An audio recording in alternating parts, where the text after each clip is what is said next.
Bienvenidos sean a este video, máster y compañeros. Nosotros somos el grupo número 2. Tenemos como tema asignado lo que son los paraísos fiscales y vamos a hablar pues acerca un poco sobre lo que es este tema.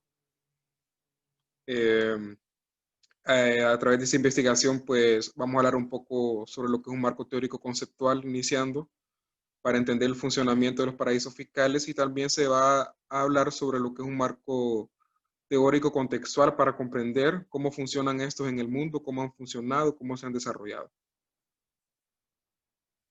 Bueno, están los nombres de nuestros compañeros, compañera Carmen, compañera Irma, el compañero Milton, compañera Yanori, compañera María, su servidor, la compañera Pamela, el compañero Javier. Vamos a empezar primero definiendo lo que es un paraíso fiscal. Y aunque actualmente no existe una definición oficial o estandarizada sobre lo que es un paraíso fiscal, sí se pueden encontrar pequeños conceptos sobre que aglomeran varias ideas generalizadas de lo que es un paraíso fiscal. Se dice que un paraíso fiscal es un país, un territorio o una determinada región, o también una actividad económica que se busca privilegiar frente al resto, con la finalidad de captar fuertes inversiones, constituir sociedades, acoger personas físicas con grandes capitales, etc. Dicho de otro modo, los paraísos fiscales son aquellos sitios que atraen a los inversores extranjeros por el trato fiscal favorable que reciben. Es decir, que es toda aquella zona geográfica, se podría decir, donde existe una política tributaria que se basa en la reducción excesiva de impuestos o en el no pago de impuestos. A eso se le conoce como paraíso fiscal. Bien, los paraísos fiscales poseen ciertas características. ¿Okay? Dentro de estas tenemos lo que es la existencia de un sistema normativo dual. ¿Qué quiere decir esto? Que existen diferentes normativas para los inversores extranjeros y para los inversores residentes. ¿Cómo se podría entender esto? Bueno, para los inversores extranjeros existen leyes que les permiten que sus empresas no paguen la cantidad de tributos o la cantidad de impuestos que pagaría una persona que es residente. La persona residente sí está obligada a pagar, o los residentes ciudadanos están obligados a pagar un sistema, un impuesto sobre sus empresas o sobre su renta. Como número 2 tenemos la confidencialidad, el secreto y el anonimato. Y esto es porque se desarrolla toda la titularidad de las cuentas bancarias, de los movimientos bancarios. Todo eso se mantiene en exhaustiva secretidad, no se permite que sea publicado. La número 3 nos dice que no hay intercambio informativo. Esto es porque un país no puede exigirle a ese que preste sus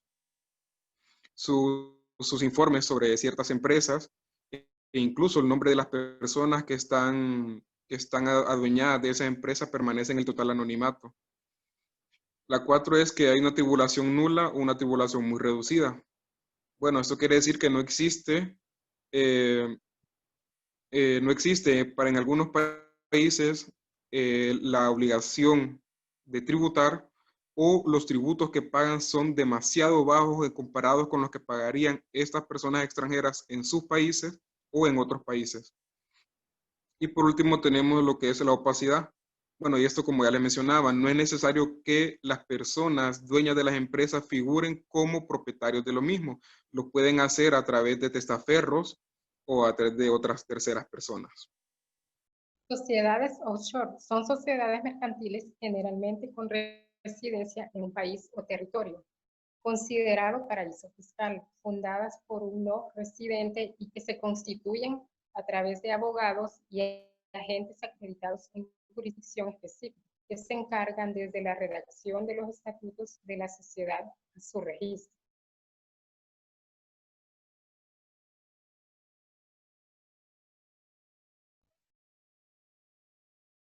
Siguiente diapositiva habla de sus características básicas son: se constituyen en 48 horas y por un mínimo, por un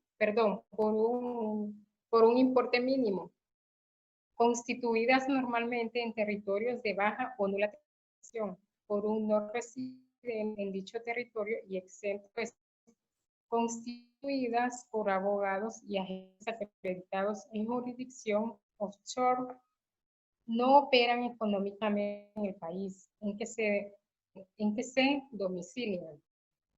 Bueno, generalmente podemos ver muchas empresas que se quejan de los altos impuestos y obstáculos que se imponen en sus países de origen, para que así puedan avanzar económicamente.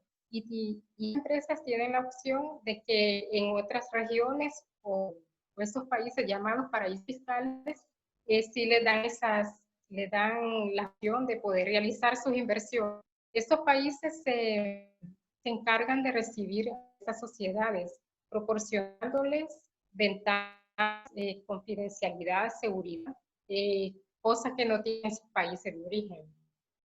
Y nos preguntamos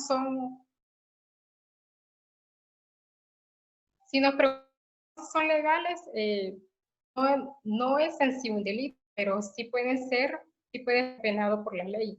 Por ejemplo, la evasión fiscal y el lavado de dinero. Bueno, hasta aquí sería mi participación.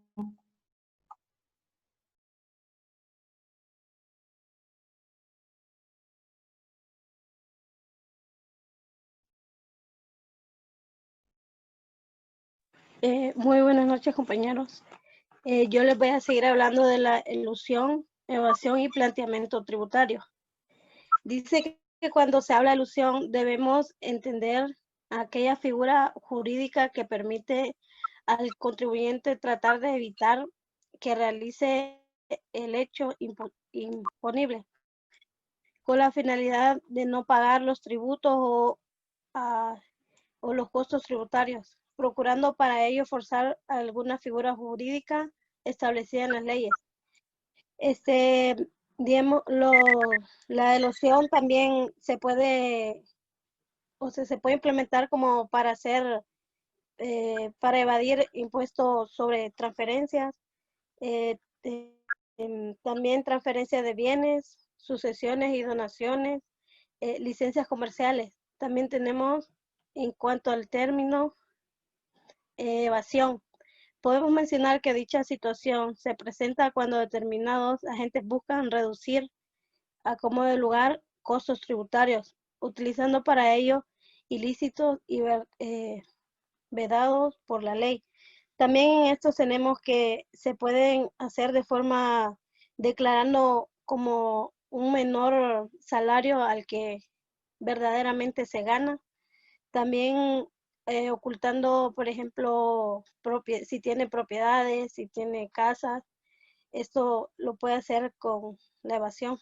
También dice que cuando se habla de planteamiento tributario, debemos entender por tal aquella herramienta gerencial utilizada por profesionales ligados a una atribución cuyo objetivo primordial es estudiar las vías permitentes para el ahorro de pago de impuestos.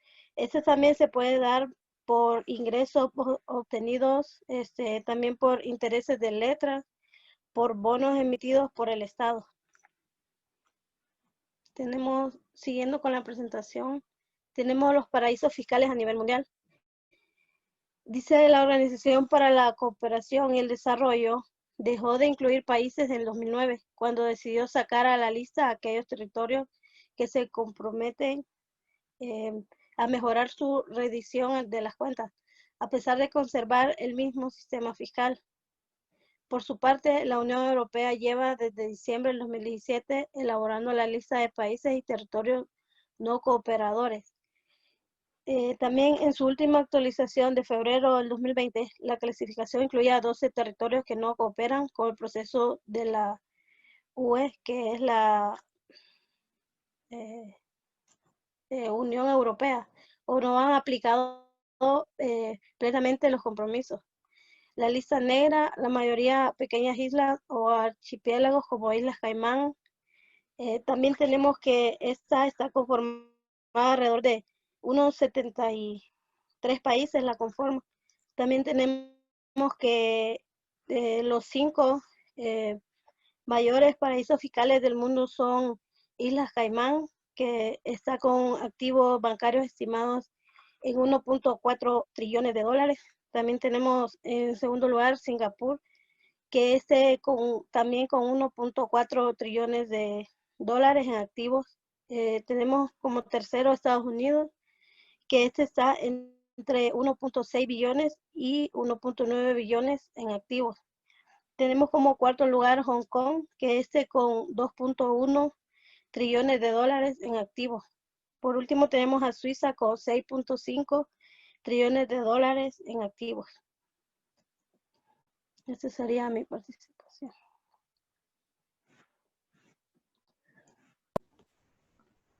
Siguiendo con la participación del grupo, lo que tenemos es los paraísos fiscales en el mundo y sus características.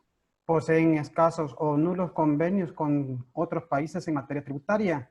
Ofrecen a empresas y ciudadanos protección del secreto bancario comercial. Y no poseen normas de control de movimientos de capitales, origen o destino. Este punto es muy importante. ¿Por qué? Porque estos países que reciben este tipo de activos, pues no son controlados ni por el estado donde vienen, ni el estado donde van a hacer los depósitos bancarios.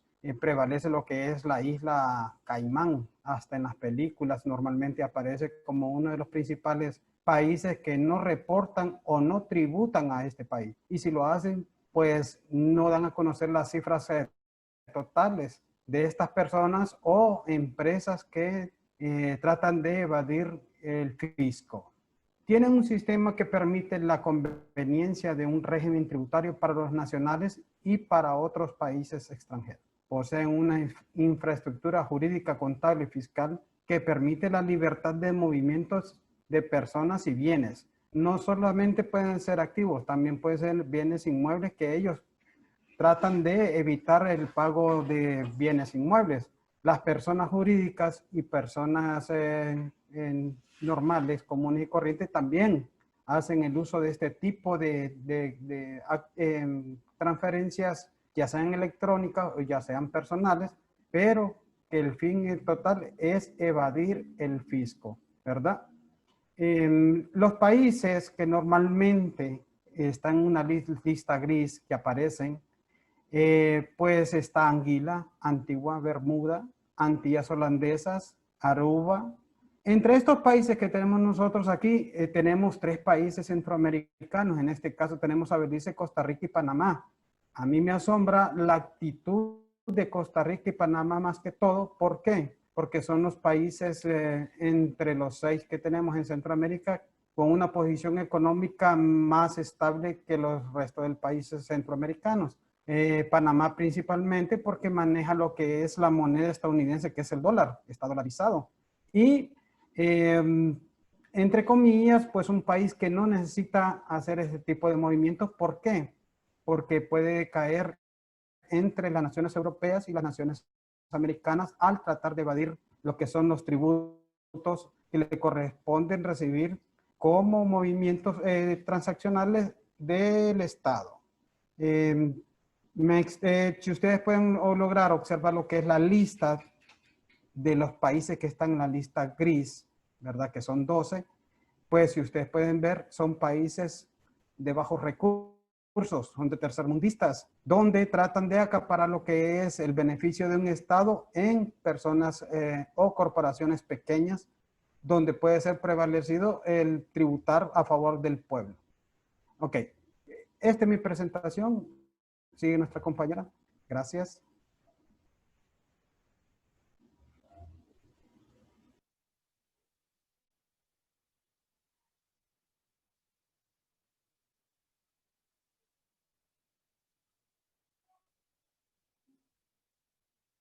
Continuando con el tema, yo les voy a hablar un poco de lo que es el funcionamiento de los paraísos fiscales. Se dice que estos funcionan como refugio seguro para individuos y para empresas que burlan a los fiscos. En otras palabras, podemos decir que el funcionamiento de los paraísos fiscales, pues, es como la casa, como el lugar de refugio, como lo dice la presentación, donde el individuo se ve seguro de crear estas empresas.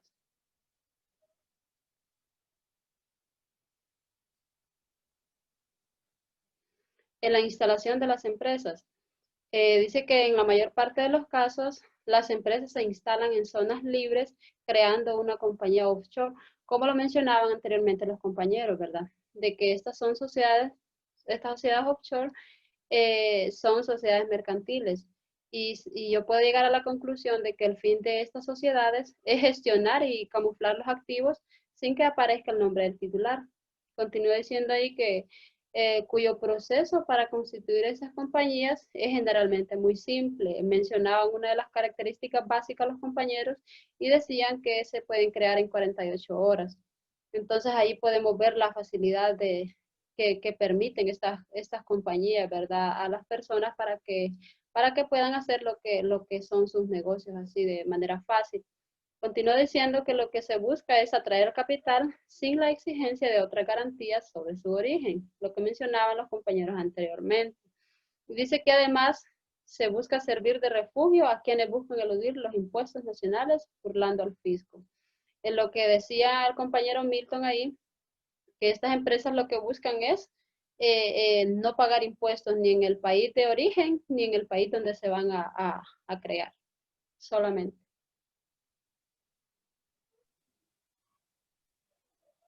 Ahora les vamos a mencionar por qué tenemos una serie de listas en cuanto a los paraísos fiscales. Se encuentran dos listas en especial, lo que es la lista gris, que en la lista gris están registrados los países o los estados que si bien son considerados paraísos fiscales, pero se han comprometido con la Unión Europea a que van a modificar sus sistemas fiscales, o sea, sus políticas de tributos para atacar este flagelo que en realidad es un delito, ¿verdad? Y el único país en los últimos años que ha tenido una evolución bastante sustancial en este tema ha sido Turquía, que ha tenido grandes progresos en cuanto a combatir este flagelo, como les mencionaba, ha hecho una serie de políticas que han venido a tener un mejor control en cuanto a las empresas y a los inversionistas extranjeros. Otros países que también integran esta lista gris está Tailandia, Mongolia y Botsuana. La siguiente, por favor. En Honduras, podemos decir entre líneas que es un paraíso fiscal. Dice, Honduras tiene una estructura tributaria regresiva. El 70% de la recaudación proviene del impuesto indirectos y principalmente del impuesto sobre la venta, ya que en el 2013 fue aumentado del 12 al 15%. Adicionalmente, posee una altísima cantidad de exoneraciones fiscales para sectores minoristas y muy concentrados en la economía hondureña. Ok, Honduras para ciertos analistas, especialistas obviamente en la materia, sí es considerado un paraíso fiscal para aquellas empresas extranjeras que no pagan nada de impuestos al país. Honduras deja de percibir más de 30.000 millones de lempiras, que es considerado un gasto fiscal. Entonces, si yo vengo como una empresa extranjera y me pongo a invertir en Honduras y no voy a pagar ningún tipo de tributo, claro que me genera una ventaja mayor para las empresas locales. Por esto sí mucha gente lo considera como paraíso fiscal. En cuanto a las exoneraciones fiscales, que son manejadas para grupos seleccionados, también se habla de que es un paraíso para ellos porque afecta más a los pequeños productores que a los más grandes. Eso sería mi participación.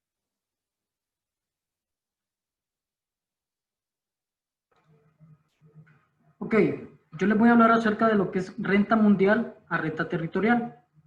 Ello alienta que capitales nacionales e incluso transnacionales abran sociedades offshore desde las cuales operen en el ámbito nacional sin que se les pueda gravar y peor aún, que dichas sociedades las abran en paraísos y guaridas fiscales, estimulando al actual proceso de evasión global corporativo que se da desde esas jurisdicciones opacas. Diversos organismos internacionales vienen recomendando cada vez con mayor fuerza que los países establezcan como norma el principio de renta mundial, a fin de poder combatir en forma más eficaz la evasión, la elusión y el crecimiento de los flujos financieros ilícitos. La principal modificación del nuevo Código Tributario es abandonar el principio de la renta mundial y pasar al de la renta territorial. Quiere decir que solo pagarán impuestos aquellas entidades jurídicas o naturales que tengan residencia legal en Honduras, o sea, las entidades de capital hondureño que operen en el país, pero no tengan tengan su residencia en el extranjero, no pagarán impuestos. Y esto pues alienta que capitales nacionales e incluso transnacionales habrán sociedades offshore desde las cuales operen en el ámbito nacional sin que se les pueda gravar. La siguiente, compañero. Buzón electrónico. El nuevo Código Tributario también incorpora un nuevo mecanismo denominado buzón electrónico, en situación de la figura tradicional del lugar de residencia o dirección física para las figuras jurídicas. Ello posiblemente estimule la creación de empresas fantasmas, dado que dicha figura es fácilmente manipulable. En sí, el buzón electrónico se creó como herramienta tecnológica con carácter permanente, el cual debe sustituir el dominio tributario para recibir lo que son notificaciones y realizar cualquier actividad relacionada en manera tributaria o aduanera. ¿Cuáles son los deberes del buzón electrónico? Se debe utilizar para la recepción o envío de solicitudes, ya sean escritos, autos, notificaciones, requerimientos, etc. Debe cumplir con los criterios de disponibilidad, autenticidad, integridad, confidencialidad y conservación de la información. Debe de estar habilitado todos los días del año. Debe implementarse bajo el sistema de dominio propio. Si quedara fuera de servicio, se debe ampliar el plazo de un día hábil a partir del día que se restablece el sistema. Hasta aquí mi participación.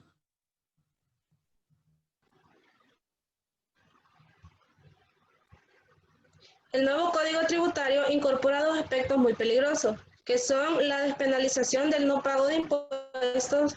Esto aumenta el riesgo de evadir el pago de impuestos o pagarlos en forma tardía. Y la figura del monotributo, que se incorpora en el nuevo código, como un régimen especial basado en alícuotas escalonadas que sustituyen el pago de otros impuestos a ingresos percibidos. Al no ser penado el incumplimiento del pago de los impuestos, muchas personas no pagarán y esto generará pérdidas grandes para el Estado, ya que dejará de percibir el tributo de muchas empresas y los contribuyentes no tendrán ningún temor de no hacerlo porque no son penados. Por eso se dice que estos aspectos son muy peligrosos para el Estado. Y más en un país como el nuestro, ¿verdad? Que en donde las personas tienen un alto índice de informalidad. Con el monotributo, lo que empresas pequeñas, en cuotas pequeñas y fijas. Mientras muchas empresas transnacionales gozan de diversos estímulos y exoneraciones fiscales y tributarias, vemos cómo se les está cobrando a los pequeños sectores de la sociedad. Un ejemplo claro de esto es el aeropuerto de Palmerola. Este dejará de pagarle al Estado por cerca de 30 años lo que son los impuestos y el uso de la administración y operación. Por eso decimos que Honduras sí es un paraíso fiscal, ya que le ofrece todos estos beneficios a las empresas transnacionales. Conclusión. Los paraísos fiscales han sido refugios de grandes inversiones, con un régimen de impuestos y tributos privilegiados. Lo más destacado es cómo estos países fomentaron su crecimiento y desarrollo, estableciendo políticas de secretividad a esos fondos y una estricta confidencialidad de sus transacciones, en algunos casos con investigaciones superficiales. En pocas palabras, buscan beneficiar a personas no residentes y facilitan la apertura en cuentas bancarias para evadir impuestos. Podemos concluir también que en Honduras es un paraíso fiscal, ya que le da beneficios a las empresas transnacionales, como les había mencionado Palmerola, que no paga impuestos. Y con esto termina el exposición y muchas gracias por su atención.